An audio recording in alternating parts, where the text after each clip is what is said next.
April నెల 20వ తేదీ 2025. ఈరోజు దేవుడు మనకు చేస్తున్న వాగ్దానం ఏమిటనగా రోమాపత్రిక 4వ అధ్యాయము 25వ వచనం. ఆయన మన అపరాధముల నిమిత్తమై అప్పగింపబడి మనము నీతిమంతులముగా తీర్చబడుటకై లేపబడెను. ఆమేన్. నా ప్రియమైన సహోదరి సహోదరులారా, ఈ మాటలు వింటున్న మీకందరికీ మొదటగా మన రక్షకుడైన యేసుక్రీస్తు ప్రభుల వారి పునరుద్ధాన దినపు శుభాకాంక్షలు తెలియజేస్తున్నాను. దేవునికి మహిమ కలుగునుగాక. ప్రియులారా, అందరూ బాగున్నారు కదా?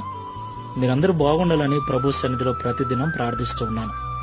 ఈ కృపను నాకు అనుగ్రహించిన దేవునికి స్తోత్రాలు స్తుతులు చెల్లిస్తున్నాను. దేవునికి మహిమ కలుగునుగాక.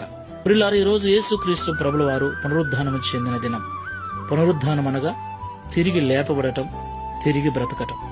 ఈ ప్రపంచ చరిత్రలో యేసుక్రీస్తు ప్రభుల వారు ఒక్కరే చనిపోయి మరణాన్ని గెలిచి తిరిగి లేచిన ఏకైక దేవుడు.